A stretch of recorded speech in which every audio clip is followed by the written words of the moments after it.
I often wonder when exactly everything started to fall apart. Was it that night at the fundraiser? Or much earlier, when I first ignored her strange phone conversation? Looking back now, I can see dozens of little details I should have paid attention to. But back then, I was too happy to question it. Our mornings always started the same way. Marilyn would wake up first and make her signature cinnamon coffee, the smell of which would slowly waft into our second-floor bedroom. I still remember that aroma. It was part of my perfect world. Leighton, our 8-year-old son, was usually the last one down for breakfast, sleepy and disheveled, wearing his favorite superhero pajamas. That morning, September 23rd, it was business as usual. I walked down to the kitchen where Marilyn was conjuring up French toast, our family tradition on Wednesdays. "Good morning, sweetheart," she smiled, and I kissed her cheek as I'd done for the last 12 years of our marriage.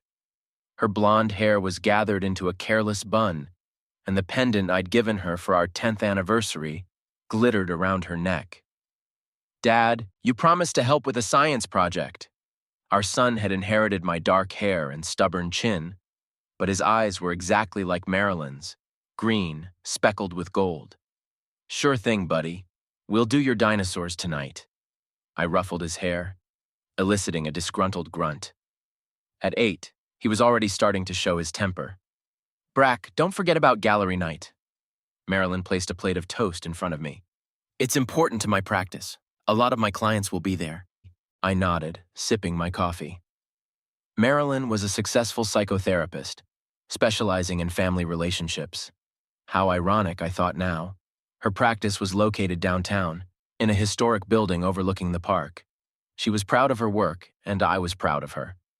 "Prescott called yesterday," I said, spreading jam on my toast. "Wants to get together this weekend. Says there's a lot to discuss." "Oh, how is he? Haven't seen him in a while." Marilyn took a seat next to her own cup of coffee. Prescott Montgomery had been my best friend since my college days. A former police officer and now a private investigator, he had an amazing intuition for people. Perhaps that was why Marilyn was never thrilled with our meetings. That evening we arrived at the Vanguard Gallery around 7. The glass and concrete building towered over the old buildings of the neighborhood like a symbol of modern art.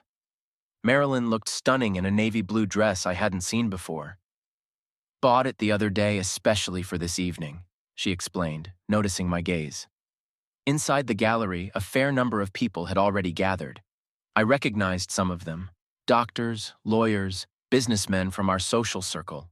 Marilyn immediately began greeting the guests, introducing me to people I didn't know. I felt a little out of place. Modern art had never been my forte. "Ah, there's the gallery owner." Marilyn waved at a tall man who was heading our way. "Brack, I'd like you to meet Garrett Taylor." Garrett turned out to be a charismatic man about my age, with perfectly styled blonde hair and a confident smile. His handshake was firm and his gaze was direct and assessing. Finally got to meet Marilyn's husband. His voice was deep and disposing. "She's told me a lot about you." "Really?" I turned to my wife. "And you didn't mention Garrett." "Oh, we met recently at an art therapy conference." Marilyn touched my arm lightly. "I'm counseling some of his clients about collecting. It's a new direction in therapy." As the evening progressed, I noticed Marilyn disappearing into the crowd several times. Each time I found her with a glance, she was chatting animatedly with various people, professional and elegant as always. But twice I saw her talking to Garrett in quieter corners of the gallery. The second time, she backed away quickly when she noticed my gaze, and the movement seemed so guilty. On the drive home, Marilyn was unaccustomedly silent. She stared out the car window, absent-mindedly twisting a strand of hair on her finger, a gesture I'd always found charming. When I asked about Garrett and his gallery, she answered a little hurriedly, "Oh, he's very promising. He has a great flair for contemporary art. I think collaborating with him will benefit my practice." We were welcomed home by Mrs. Baker, our elderly neighbor who had been looking after Leighton. Her son was already asleep, having left his unfinished dinosaur project on the kitchen table. I felt a pang of guilt I'd promised to help. "It's okay," Marilyn said, as if reading my mind. "You can help him tomorrow. I'm tired. I'm going to take a bath." Later, lying in bed, I heard her talking quietly on the phone in the bathroom. Her voice was barely audible over the sound of the water, but something in the intonation made me wary. When she came back into the bedroom, she smelled of her favorite lavender oil, and I decided I had made it up. That night, I had a strange dream. I was standing in an empty gallery in front of a painting of our family, but the faces were slowly fading into blurs. I woke up around 3 in the morning. Marilyn was sleeping next to me, calm and serene. The first thought that came to my mind was to call Prescott and arrange to meet the following Sunday. For some reason, I really needed to talk to him, although I didn't yet realize what it was about myself. Sunday began with rain. I was sitting in our favorite cafe on the corner of Fifth Avenue, waiting for Press, absent-mindedly stirring my cold coffee. Outside the window, people were scurrying for cover with umbrellas and newspapers. Marilyn stayed home with Leighton. He had a fever. "You look lousy, old boy." Prescott appeared as if out of nowhere, shaking drops off his leather jacket. His penetrating gray eyes studied me with professional interest. "Not sleeping well these days," I admitted, as he settled himself across from me. "Because of that night at the gallery?" Press always knew how to read between the lines. I told him about the event over the phone, even though I didn't realize why it bothered me so much myself. "I don't know. Maybe." You know that feeling when you look at something familiar and suddenly it seems foreign? The waitress brought fresh coffee. Press waited for her to step away. "Tell me more about it." I started to speak, and all my fears gathered themselves into sentences. About how Marilyn was starting to stay late at work more often. About new client meetings in the evenings. About how she's always texting someone, but always keeps her phone screen away from me. Yesterday, she said she was going to a client meeting at 7 p.m. I drove by her office at 8. It was dark. I stopped talking, feeling like an idiot. Jesus, have I started following her already? Brack, how many years have we known each other? 20? I've never seen you paranoid for no reason. Maybe I'm starting to get old. Midlife crisis? I tried to grin, but it didn't come out well. "Listen." Press started, but he was interrupted by my phone ringing. "Honey, can you stop by the drugstore? Leighton has a fever." Marilyn's voice sounded concerned, but something was wrong. In the background, I could hear music. The light jazz she never turned on at home. "Sure, I'll be right there." Saying goodbye to Press, I drove home. The rain had intensified and the windshield wipers were struggling to keep up with the streams of water on the windshield. At the drugstore, I absent-mindedly bought some antipyretics, and my thoughts revolved around that jazz in the background. The house was quiet. Leighton was asleep on the living room couch, covered in his favorite dinosaur plaid. Marilyn sat next to his laptop. "How is he?" "Temperature's 38.5. Just a cold, I think." She picked up a bag of medicine. "Thanks, honey. How's Press?" "Fine." I crouched on the edge of the couch, looking at my sleeping son. "Where were you when you called?" "At home, of course. Where else?" She raised her eyebrows in surprise. "It's just, I thought I heard music." "Oh, that!" She waved her hand. "Was turning on the radio in the kitchen while I was making chicken broth. Figured Leighton could use some." It sounded logical. Totally logical. At night, I couldn't sleep again. I lay listening to Marilyn's breathing and remembered how I'd met her at a contemporary art show 13 years ago. She was a psychology student, working part-time at a gallery. I walked in there by chance, escaping the rain, just like today. Funny how history likes to repeat itself. In the morning, I drove Leighton to school. His fever was down, and he begged me to let him go because they were supposed to be showing some special science movie today. "Dad and Uncle Garrett says the dinosaurs didn't all go extinct. Some turned into birds." I swerved to the curb and stopped the car. When did you talk to Uncle Garrett?" "Well, when he came to our house." Leighton shrugged, digging through his backpack. "He's cool. Knows so much about art and science." The world around me began to narrow. My ears rumbled. "Does he come around a lot?" "Nah, only when you're at work. Mom says it's a surprise because he's helping pick out paintings for your office for your birthday." I barely got my son to school. My hands were shaking so badly I had to park around the corner and just sit there trying to breathe. My birthday is in March. Now it's October. At the office, I couldn't concentrate. In front of my eyes was the image of Garrett in my house with my son while I'm at work. 3 times I wanted to call Marilyn, but each time I stopped myself. What would I say? Why do you invite men into your house when I'm not here? At lunchtime, I got a message from her. I'll be late today. Important meeting with a client. Don't expect me for dinner. I opened her shared work calendar, a habit from the beginning of our marriage. It's empty. No appointments after 5. That evening, I was sitting with Leighton for homework when he suddenly said, Dad, is it true you knew Mom back in college? Uncle Garrett showed me some old pictures. What pictures? My voice sounded hoarse. Well, where you're all young. You and Mom and Uncle Garrett. He said you were friends in college. I met Marilyn after college. I absolutely remember that. And I'd never met Garrett before that night at the gallery. In the bathroom, I threw up. I stared at my reflection in the mirror, pale with circles under my eyes, and tried to find a rational explanation. Maybe Leighton had gotten something mixed up? Kids often confuse details. My phone vibrated. A message from press. Drinks tomorrow? Yes, I wrote quickly with shaky fingers. Downstairs, the front door slammed. Marilyn had come back in. I could hear her kissing Leighton, asking about homework, her heels clacking on the hardwood floor. Such familiar native sounds. Why do they only make me feel nauseous now? Honey? Her voice from outside the door. Are you okay? Yeah. I turned on the water to hide the shiver in my voice. Just a little headache. Poor you, the concern in her voice. Real or feigned? I'll get you some aspirin. I wonder how long a person can live on autopilot. I got up, showered, ate breakfast, drove to work. The usual. But there was an emptiness inside, filled with a quiet hum of anxiety. Every morning I would look at the sleeping Marilyn and try to recognize in her the woman I had married 12 years earlier. That morning I woke up early again. Quietly, I went down to the kitchen, pulled out an old photo album. Our wedding, our honeymoon in Italy, Leighton's first steps, Christmas parties, birthdays, vacations, happy faces, genuine smiles. Was it all true? Can't sleep? Marilyn's voice made me wince. She stood in the kitchen doorway in her silk robe, her hair disheveled from sleep. Just reminiscing. I pointed to the album.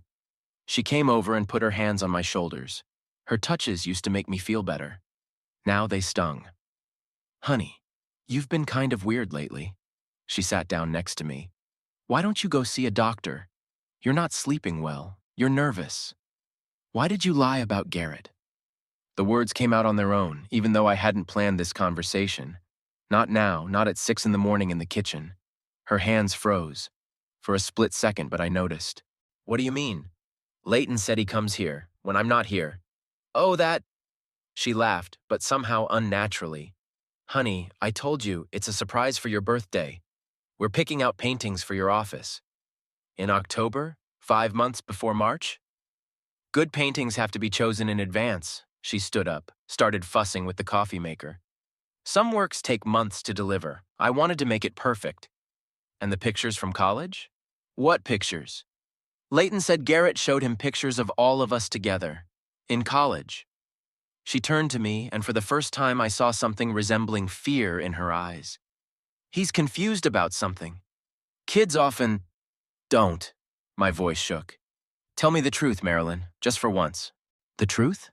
She leaned against the kitchen counter. The truth is, you're getting yourself worked up, seeing problems where there aren't any. I'm your wife, the mother of your child. Do you really think… I don't know what to think anymore. A floorboard creaked upstairs. Leighton. We both fell silent, like actors on a director's cue. Good morning.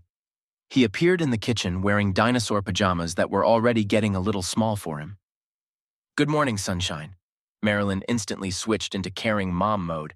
Would you like some pancakes? I looked at them.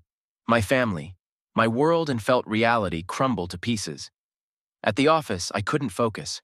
An important presentation to clients had turned into a disaster. I was mixing up numbers, losing the thread of the conversation. My junior partner, James, tried to salvage the situation, but the client left disgruntled. Brack, what's going on with you?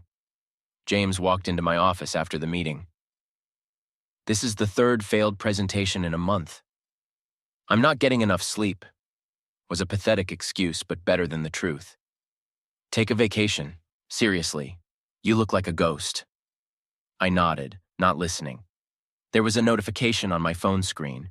Marilyn had been tagged in an Instagram photo. Vanguard Gallery, opening of a new exhibition.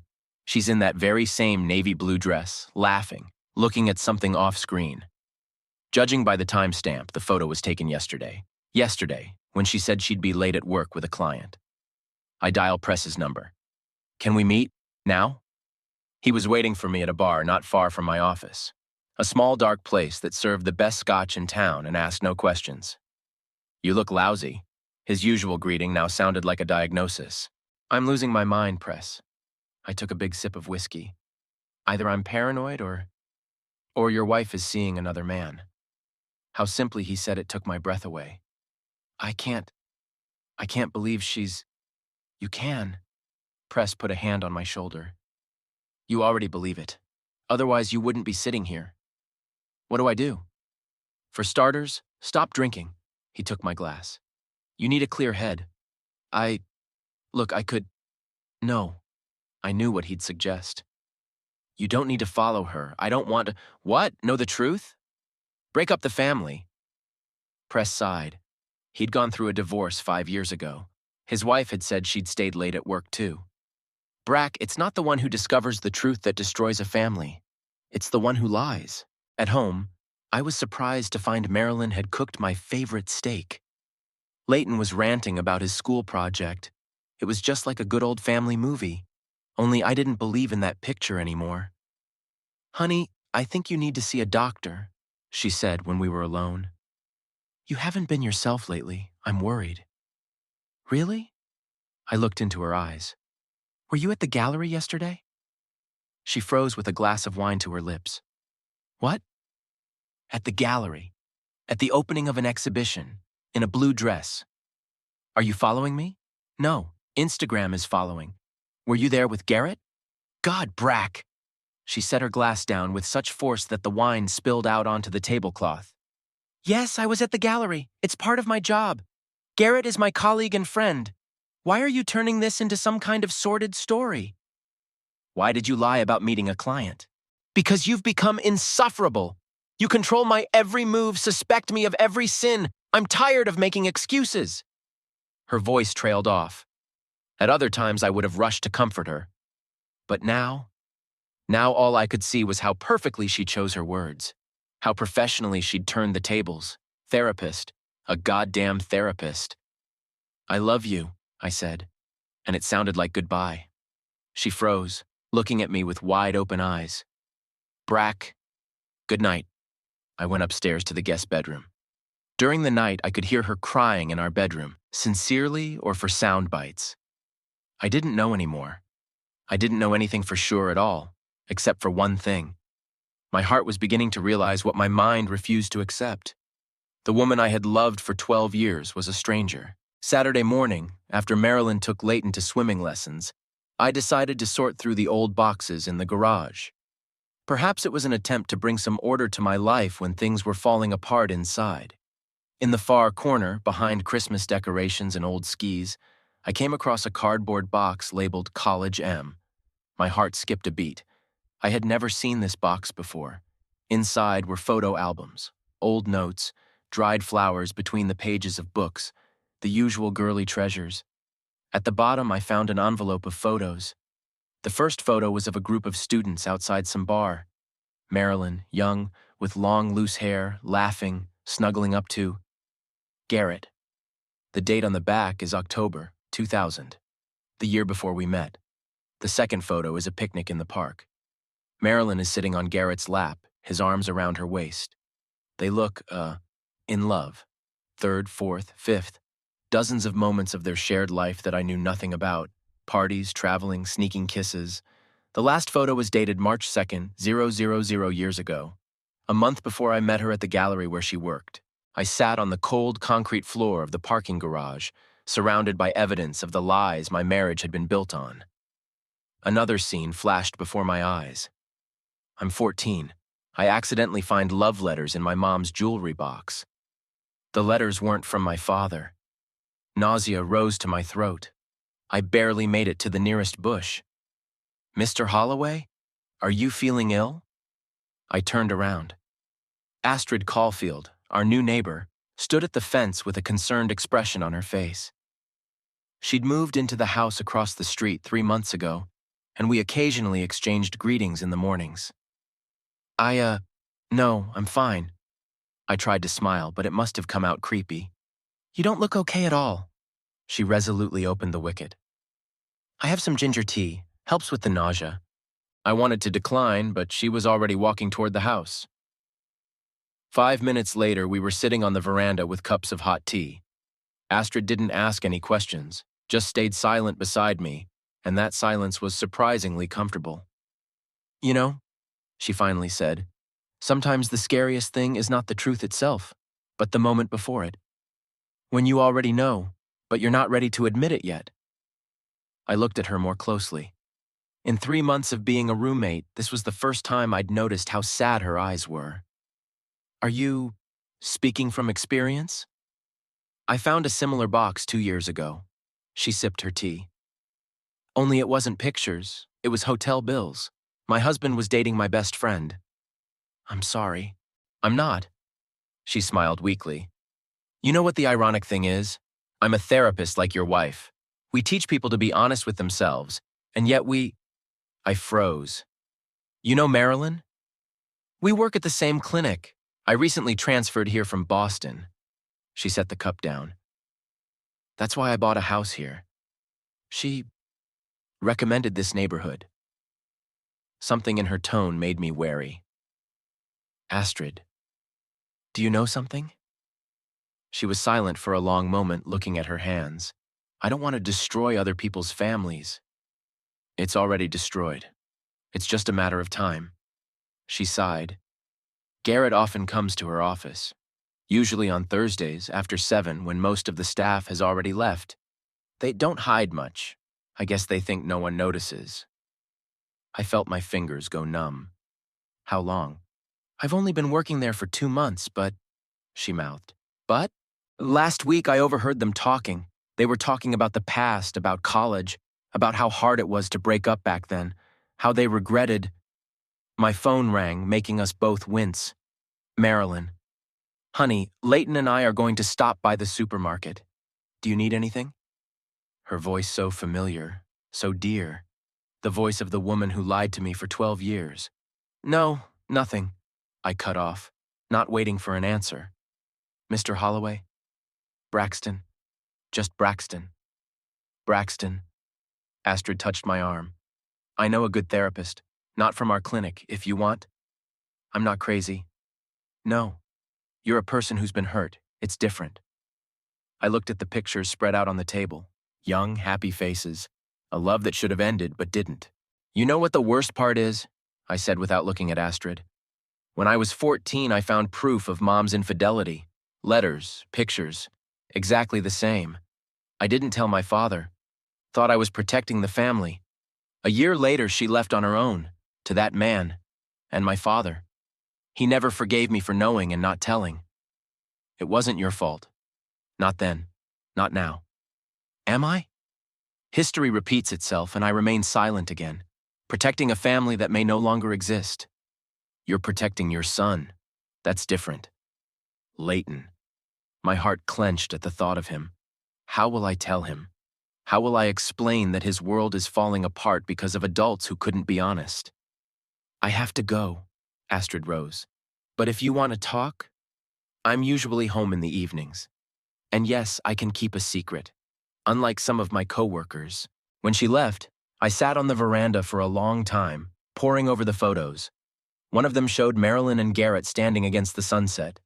She had written on the back, "Forever yours." The date, February 2001. 2 months later, she would meet me and tell me she never believed in love at first sight, until this meeting. I folded the photos back into the envelope. My hands weren't shaking anymore. I guess it's a sign that the heart is beginning to not only understand, but accept the truth, no matter how bitter it was. The lights came on in the house across the street. Astrid stood at the window, looking pensively out at the street. I wonder what she was thinking about. About her story, my story. About how strangely human destinies sometimes intertwine. I pulled out my phone and dialed Press's number. "Hey, remember you offered to help? I'm ready." I couldn't remember the last time I'd gotten a decent night's sleep. It seemed like it was in another life, one where I didn't know the truth.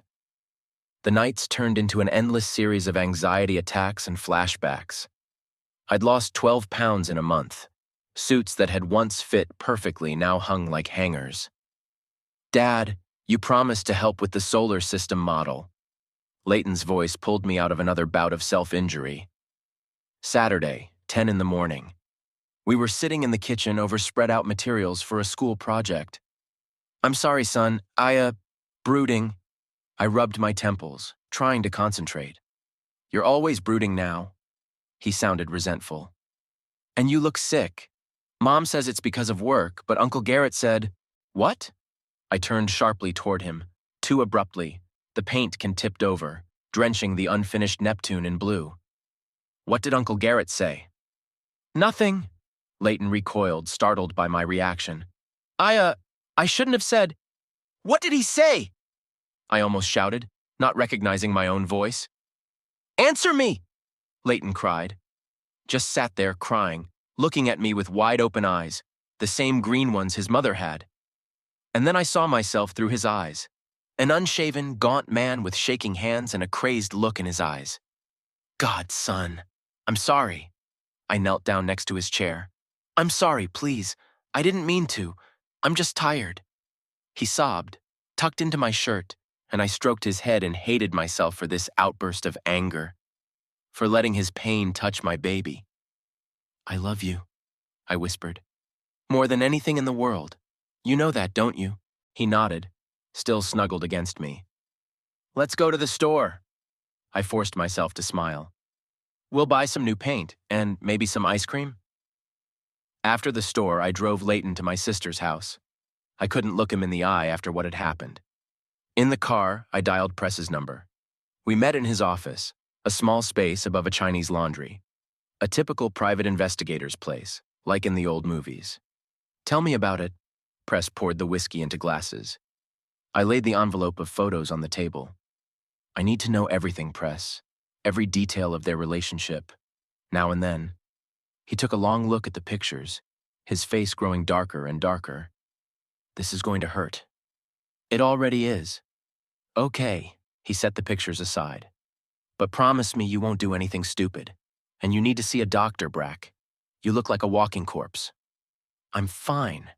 "No, you're not fine. You're on the verge of a breakdown.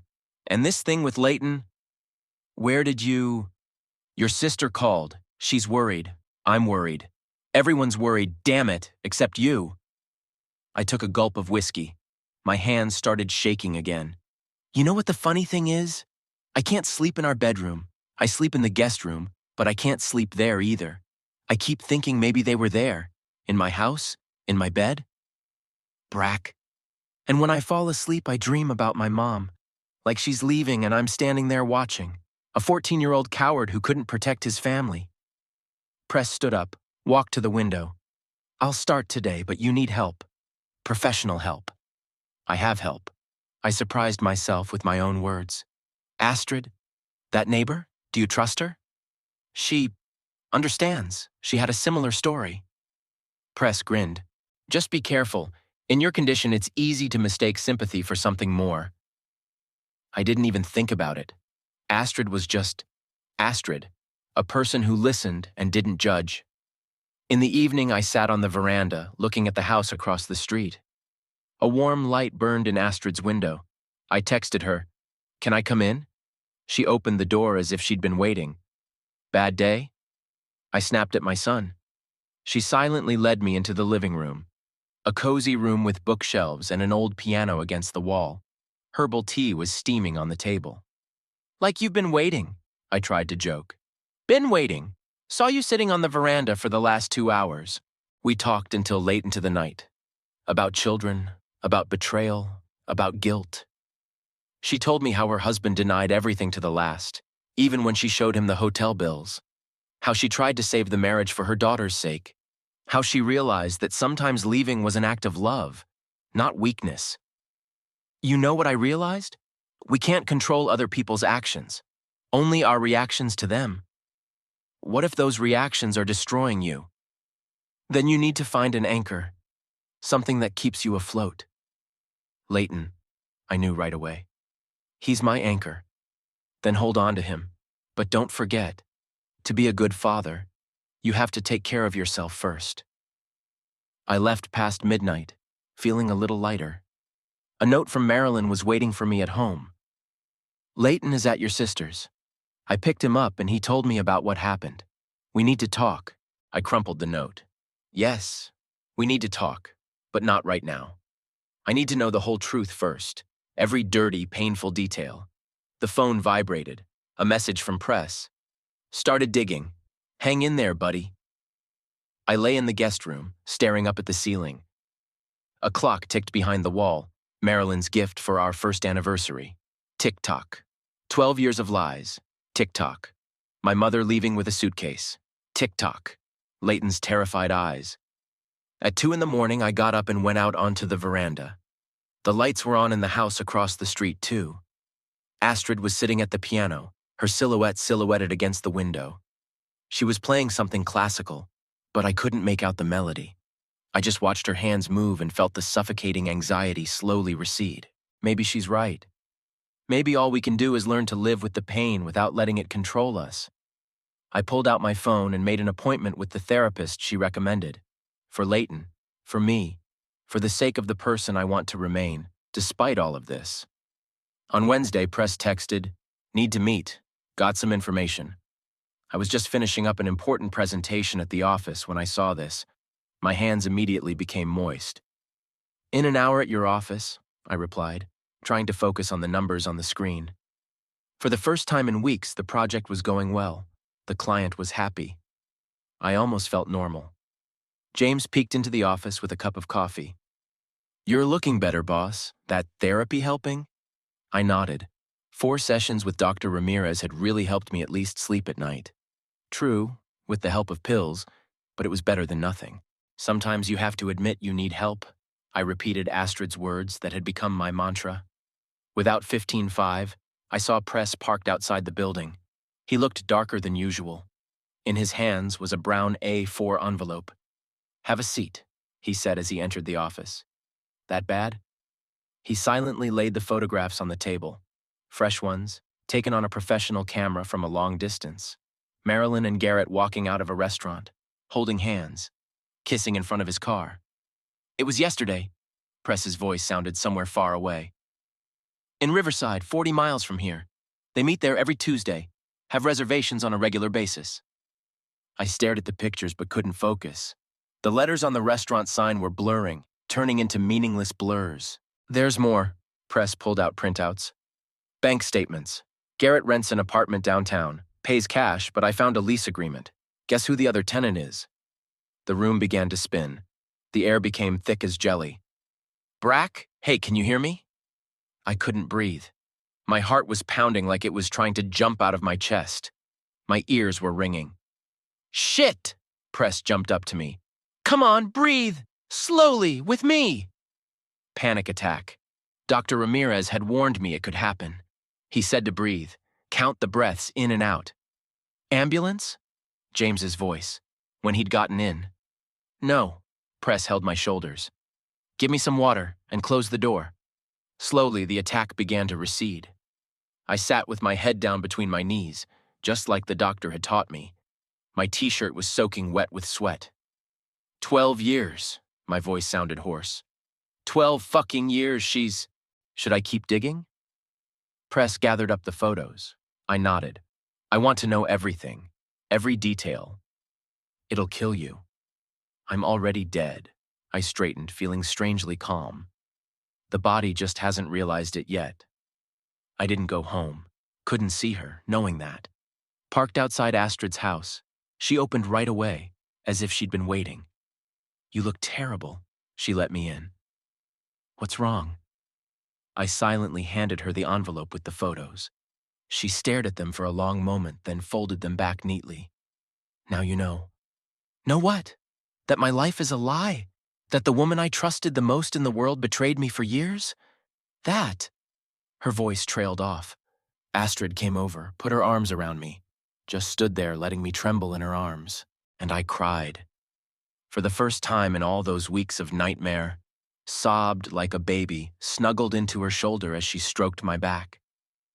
Later, we sat in her kitchen. She made tea, took out cookies. Such a simple domestic scene, almost normal. "What are you going to do?" she asked. "Divorce." The word sounded strange. "Final. We need to document everything, gather evidence." "For Leighton's sake?" "Yes. I don't want her using him as a weapon. She's a good manipulator." Astrid nodded understandingly. "My ex tried to turn my daughter against me too. It didn't work out." "How did you cope?" "Day by day, step by step, documented everything. Every meeting, every conversation, kept a journal." I pulled out my phone, opened the notes. I started typing, October 23rd, got proof of ongoing relationship between M and G apartment downtown, weekly meetings in Riverside. "Good," Astrid squeezed my hand. "Just don't forget to live between appointments." "How?" "Spend time with your son. Work, exercise, anything that makes you feel alive." My phone vibrated. "Marilyn, where are you? Leighton's asking why you didn't show up for dinner." I stared at the screen, feeling the nausea rising inside.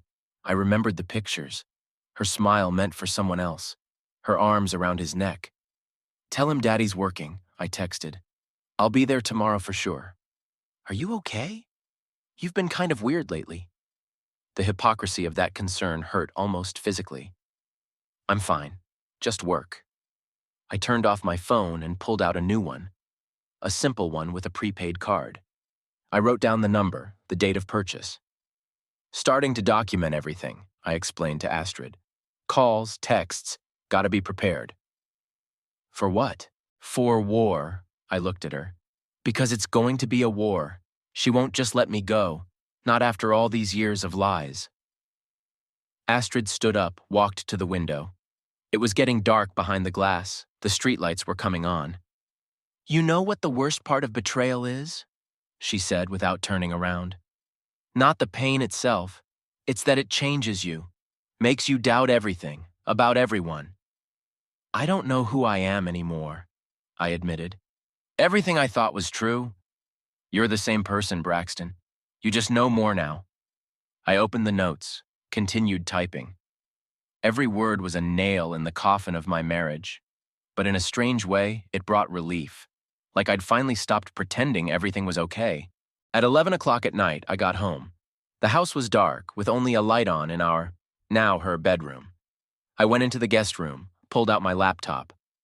I created a new folder, Divorce. Started organizing the evidence. Somewhere in the process, I felt a strange calm. The masks were off. There was no more pretending, no more guessing, no more doubts. Everything was now crystal clear. That night I slept without pills. For the first time in a long time. They say time heals. That's nonsense. Time only deepens wounds, allows pain to take deeper roots, grow through your whole being. Every day I woke up thinking it couldn't get any worse. And every day reality proved me wrong. "Dad, why aren't you sleeping in the bedroom with Mom anymore?" Leighton asked this over breakfast, spreading jam on his toast. Such a simple, childish question that made everything turn upside down inside. "Yeah," I snore. The lie came easily. Too easy. "I disturb Mommy's sleep." "Why are you always sad?" "I'm not sad, buddy. I'm just tired from work." "Liar." He set the toast aside. "You always said lying was bad, and you're the liar." I looked at my son, so small and so perceptive, and felt my heart break. "Sometimes adults get confused," I finally said. "But I never lie about how much I love you. Never." He hugged me, nuzzling his nose into my shirt. "I love you too, Daddy. Please don't go off like Jake's dad." Jake is his classmate whose dad left the family last year. That's what this is. This is what he's afraid of. "Listen to me." I take him by the shoulders. "No matter what happens between me and Mom, I'll always be your dad. I'll always be there for you. I promise." At that moment, Marilyn walked into the kitchen. She froze in the doorway, looking at us. Is everything okay? Yeah. I straightened up. We're just talking. About what? About Daddy snoring, Leighton said with that wonderful childlike directness that cuts more painfully than any knife. Marilyn pressed her lips together. It's time for school, sunshine. Go get ready. When Leighton left, she turned to me. What's going on, Brack? You're drifting away. From me, from your family. Really? I felt the bitterness rising inside. And where were you Tuesday night? She stiffened for a moment, but quickly pulled herself together. At a meeting with a client, I told you. In Riverside? At Le Petit Restaurant? Now she turned pale. Are you following me? And you're lying to me. For 12 years you've been lying. What do you mean? Don't. I held up my hand. Just don't. I know about Garrett. About the apartment downtown. About college. About everything. She slumped back in her chair as if her legs were failing. You don't understand. I do. I understand too well. A message came to her phone. It was Press. I have to go. I picked up my jacket. And yeah, I'm not lying to Leighton about snoring anymore. Think of something else. Press was waiting for me in his office. A thick folder lay on the desk. Found something interesting. He looked woozy. Remember those bills from the restaurant? I traced the payments. Guess where the money came from? From where? From the gallery's charity account. Garrett used it as a personal feeding trough. But that's not all. He pulled out the paperwork. Your wife counseled him on art therapy, right? Now, in the last 2 years, the gallery has transferred almost $200,000 into her personal account. What? Fictitious counseling sessions, inflated invoices, a classic money laundering scheme. I stared at the numbers, and they blurred before my eyes. She was stealing money? Technically, it's called fraud. And yes, it's a felony. I remembered Marilyn's new car, her expensive jewelry, the trips with her girlfriends. All paid for with stolen money? What am I supposed to do? Legally, you have 2 options. The first is to use this as a bargaining chip in the divorce. The second is to turn them both into the police. Revenge. Sweet word. I could ruin their lives with one phone call. Marilyn would lose her license. Garrett would go to prison. Justice. No. I shook my head. Leighton shouldn't have to see his mother behind bars. You're being too kind, Brack. It's not kindness, it's... I couldn't find the words. That evening, I sat at Astrid's. She listened in silence to my story of financial fraud. You know what the worst part is? I twirled a cup of cooled tea in my hands. I want to destroy them. I really do. I imagine Marilyn losing everything, her job, her reputation, her freedom. Garrett rotting in prison. And it makes me... I feel better. That's normal. Astrid sat down next to her. Wanting revenge is a natural reaction to betrayal. But that's not me. I'm not that kind of person. No, you're not. That's why you suffer more. I looked at her. How did you manage?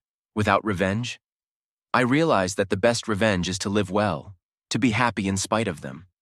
And if you can't, then you just live day by day until you learn to be happy again. My phone vibrated. A message from Marilyn. We need to talk, seriously talk. I know, I replied. But not tonight. I turned my phone off and looked at Astrid. Can I just sit here? I can't go home. Not now. She nodded, turning on some music. Chopin, Nocturne. The melody floated in the air, filling the emptiness inside me with something, not quite pain. You know, Astrid said after a long silence, when my world was falling apart, I thought I'd never put it back together. But then I realized, sometimes you have to let things fall apart, to build something new. What if you don't have the strength? There is. You're stronger than you think. I watched her play the piano and thought about Leighton, about his fear of me leaving, about his belief in the truth, how important it is to remain a man he can be proud of. No, I will not retaliate. I won't ruin lives even if they ruined mine. I'll just gather the evidence, get the divorce as quietly as possible, and move on with my life. For my son, for me. When I got home, it was well past midnight. The light was on in the kitchen. Marilyn was waiting for me. "I'll explain everything," she began. "Not tonight," I shook my head. "I'm tired of the lies. Just give me time." As I walked up to the guest room, I could hear her crying. Before, those sounds used to tear at my heart. Now I just felt empty. And somewhere in that emptiness, hope was beginning to sprout. Faint, but alive. The call came at 3 in the morning. I was awake, going over my divorce papers, when the phone screen lit up with Leighton's high school number. "Mr. Holloway?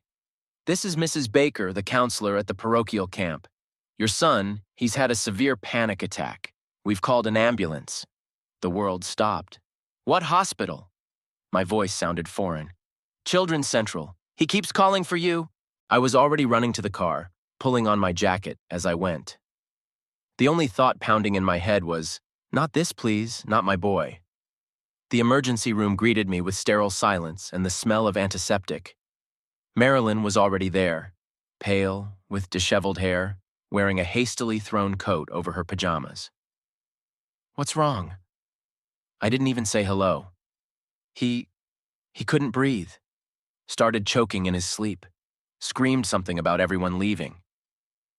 The doctor, a young woman with tired eyes, came out to us. "Leighton Holloway's parents?" We nodded in sync. "Acute anxiety attack complicated by an asthmatic reaction. He's stable now, but these attacks are usually caused by severe emotional stress. You should talk to a child psychologist." Leighton lay in the white hospital bed, so small among the wires and monitors. His chest was rising and falling measuredly, an unfamiliar tension frozen on his face even in sleep. "It's our fault," Marilyn whispered. "We did this to him." I sank into the chair by the bed, took his small hand in mine. On his wrist was still the dinosaur bracelet I'd given him for his birthday. "Daddy?" His eyes slowly opened. "You're here?" "Of course I'm here, buddy. I'll always be here." "I had a dream, a scary dream. You were walking away like Jake's dad, and Mom was crying. And Uncle Garrett?" Marilyn drew in air sharply. "Shh," I stroked his head. "It's just a dream. I'm not going anywhere." "Really?" His voice shook. "Promise?" "I promise." He fell asleep again, lulled to sleep by the medication. I stepped out into the hallway, unable to hold back any longer. "Brack." Marilyn followed me. "Not here," I muttered through gritted teeth. "In the cafeteria." The hospital cafeteria was empty at this hour. Only the coffee machine hummed quietly in the corner. "I have something to tell you." She sat down across from me, clutching a paper cup of cold coffee. "Really? After all these years?" "I loved you," she said quietly, looking down at the table. "I really did. But Garrett, he was my first love. We planned to get married in college, but he left for an internship in Europe. Said we needed time to think about it. And you met me. Yes, you were perfect, reliable, real. I thought I could forget him, and I did for a while. And then, he came back, 3 years ago, looking for an art therapist for the gallery. And you lied to me. You lied to me from the beginning. I was afraid of losing you." I laughed, bitterly, mirthlessly. "Lose you? I was what? A backup? A convenient substitute? No, I really loved you. Love." "Don't you dare," my voice trailed off. "Don't you dare talk about love when our son is lying there because of your lies," she cried. Before, her tears had broken my heart. Now they only made me more nauseous. "What do you want me to do?" "Nothing. Just be a good mother. That's all that matters." I walked out of the cafeteria, made my way to the parking lot, and only there did I allow myself to break down. Sobs shook my body and my eyes went dark in front of me. I pulled out my phone, dialed press. "I can't take it anymore." The words struggled to push through my throat. "I just can't." "Where are you?" "At the hospital, Leighton." "Don't move, I'm coming." He found me in the car. He sat next to me silently, handed me a flask. "Drink." The whiskey burned my throat. "You know," I stared into the darkness outside the windshield, When my dad found out about my mom's affair, he tried to kill himself. They found him in time. I promised myself I'd never, but now I understand him. I understand how one can want to just disappear.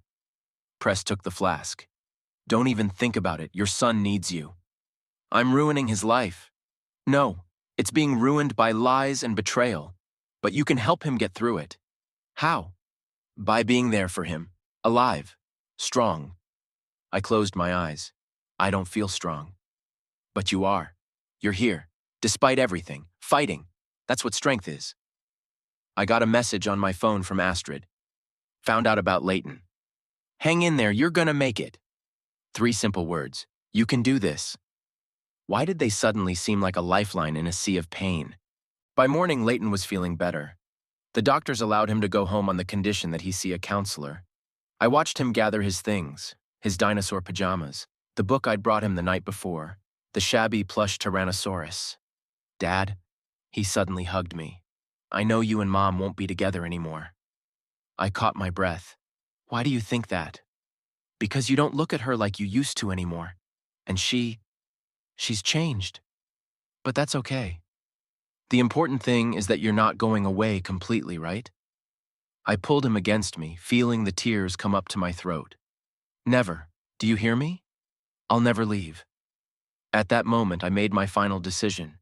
No revenge, no public scandal.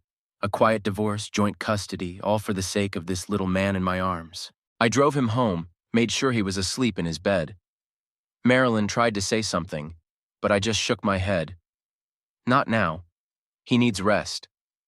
At home, I opened my laptop and started writing. Dear Leighton, someday you will be old enough to understand everything that has happened. And I want you to know that every decision I've made, every step I've taken, has been motivated by love for you. It's going to be a long letter. A letter I'll give to him when he's ready. Until then, for now, I'll just be there. I'll live. I'll fight. For him, for me, for the person I want to be in his eyes. October was coming to an end. It had been a week since Leighton. He was slowly coming around, seeing a psychologist, a nice woman named Dr. Chen who could speak to children in their language. I tried to spend every free minute with him, helping him with his lessons, taking him to the dinosaur museum, just being there for him. That morning, I dropped him off at school and drove to the office. Garrett was waiting for me in the parking lot. We need to talk. He stood leaning carelessly against his Mercedes like he had a right to. Like he hadn't ruined my life. I don't think so. This is about Marilyn and Leighton. I paused. Don't you dare say my son's name. Our son. The world shook. My ears rumbled. What did you say? He smiled. The same smile that had seemed disposing before but now looked snake-like. You're a smart man, Braxton. Count the dates. When did you meet Marilyn? When was Leighton conceived? You're lying. My voice sounded hoarse. Ask her yourself, or take a DNA test. Although, I think you're afraid to find out the truth. I don't remember how I ended up next to him. I only remember his head hitting the hood of the car as my fingers tightened on his throat. Brack! Stop! Press's voice broke through the red shroud of rage. He pulled me away, stepping between us. Garrett straightened, rubbing his neck. This is assault. I have witnesses. So do I. Press pulled out his phone. And one more thing. Documents on the financial machinations at the gallery. Interesting reading. The smile disappeared from Garrett's face. Get out, I hissed. And if you ever come near my son again... You're? He grinned, but fear flashed in his eyes. Ask Marilyn. Ask her anything. I found her in her office. She was running an appointment, ironically, counseling a couple with marital problems. We need to talk. Now. She said something apologetic to the clients and followed me out into the hallway. Leighton, my voice shook. Is he my son? She went pale. What? Of course he's yours. How can you... That's not what Garrett says. He's lying. Too fast, too emotional. It's just... He's trying to manipulate... Like you've been manipulating me for 12 years? She settled back in her chair against the wall. I don't know. What? I don't know whose it is. Her voice was barely audible. Yeah, I was dating both of you at the time. When I found out I was pregnant, I threw up right there in the hallway of her perfect clinic, in front of her coworkers and clients. Brack. Don't come near me. I wiped my mouth with my shirt sleeve. All this time you knew. I loved you. You were stable, reliable. And he was a passion, an adventure, a what? I'm confused. I was young. And now? What confuses you now? She was silent, head down. You know what the worst part is? I looked at her, so beautiful in her business suit, so professional. Not the cheating, not the lying. It's that you used the baby. Allowed me to love him, to raise him, to be his father, knowing that maybe you are his father in everything that matters. Except the truth? At that moment, the door of her office opened. Astrid came out. I'd forgotten she worked here. Marilyn, her voice was calm. The board of directors is expecting you. An anonymous letter about financial irregularities. Marilyn stood up abruptly. Is that you? Did you send it? No. Astrid shook her head. Garrett did it, an hour ago. Decided to save his own skin by turning you in. I watched her perfect world crumble. The mask of professionalism cracking. The real Marilyn coming through, scared, cornered. Brack, help me, she turned to me. You know all the paperwork. You can explain. No, I shook my head. Not anymore. I walked out of the clinic into the air. My legs wouldn't hold up. Sank down on a bench looking nowhere. Hey. Astrid sat down next to me. Let's go to my place. You need a drink. I shook my head. I need to get to Layton's. In your condition? You'll scare him. She was right. I was on edge. Her house was quiet. She poured me a whiskey, sat across from me. Scream, she said simply. What? Scream, cry, hit the dishes, anything. You need to let it out. And I screamed. For the first time in all these months, allowed myself to let go of control completely. Screamed until my voice broke. Cried until I ran out of tears. Astrid was just there for me, not trying to comfort, not saying platitudes. He's my son, I finally said. Regardless of the DNA, he's mine. Of course he's yours.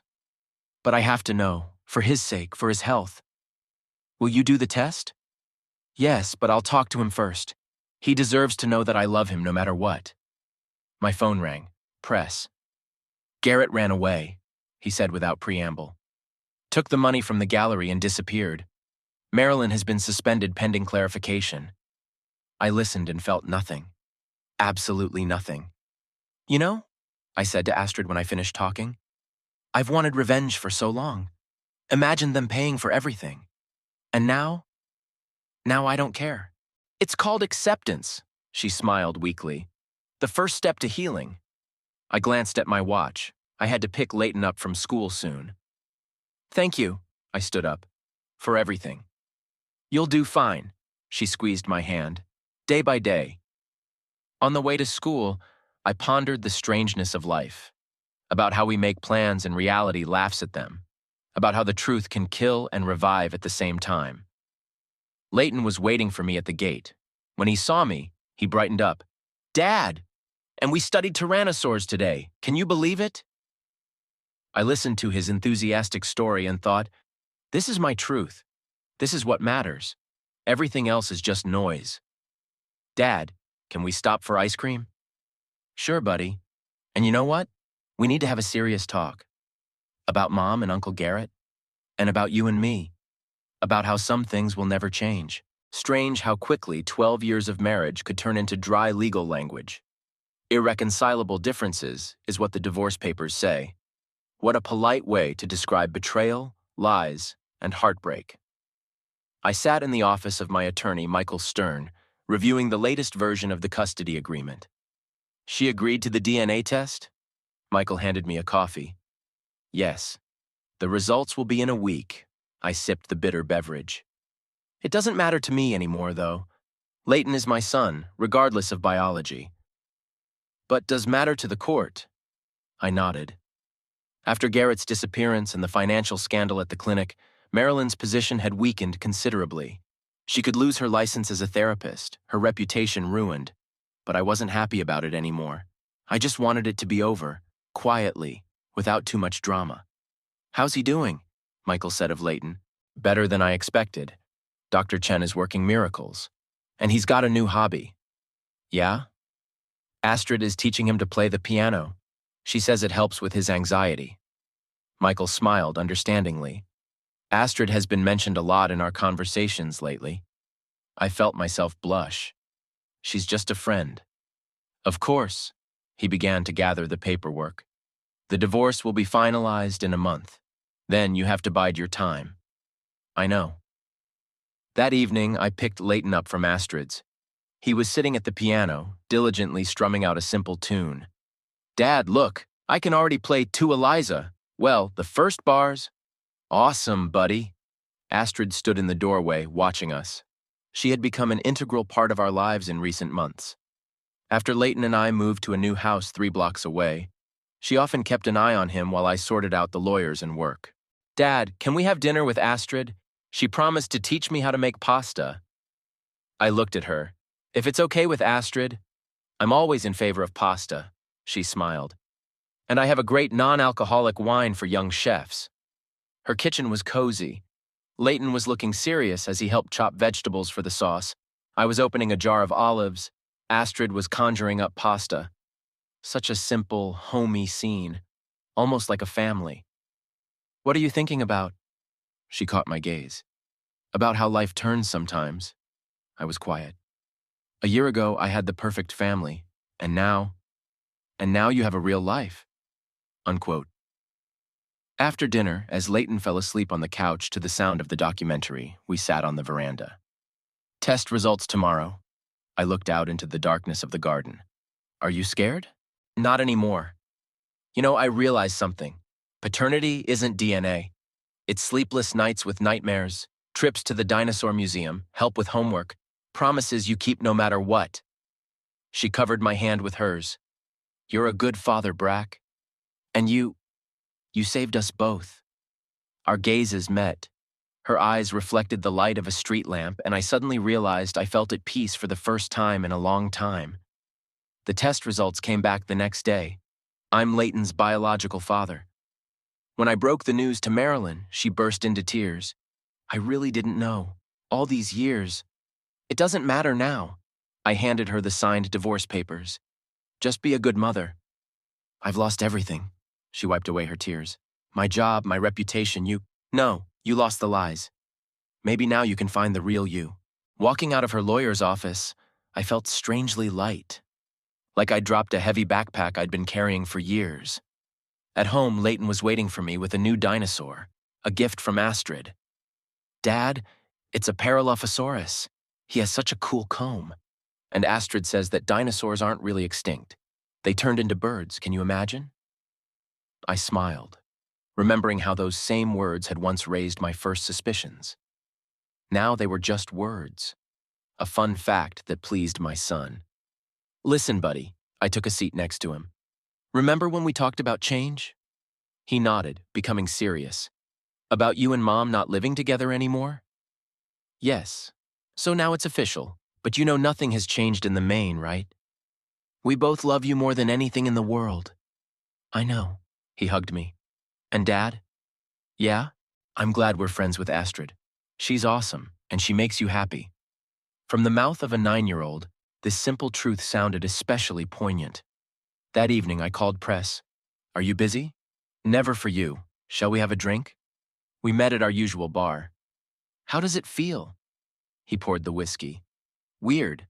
It's like I've died and been reborn." "It's called freedom, my friend." "You know," I swirled the glass, "I'm grateful." "For what?" "For the betrayal. Without it, I never would have known what I was capable of. Never would have found the real me. And Astrid," he winked. "We're just friends. Yeah, I heard that. But you know what? Sometimes the best love starts with friendship." I remembered our evenings on the veranda, our dinners together, music lessons with Leighton, her support in our darkest moments. "Too soon," I shook my head. At home, I sat at my laptop for a long time, staring at the almost finished letter to Leighton. Finished the last lines. "And you know, son, Sometimes you have to lose everything to find something real. Your mom will always be as much a part of your life as mine will be through you. But sometimes love lives on in memory, and life moves on. And that's okay. It's the right thing to do. I don't know what the future will bring, but I do know this. You are the best thing that has happened in my life. And no matter what happens, my love for you is the one truth I've never doubted. My phone vibrated. A message from Astrid. Coffee? I smiled and started to get dressed. They say there is life after death. I know now it's true, and sometimes it's better than the old one.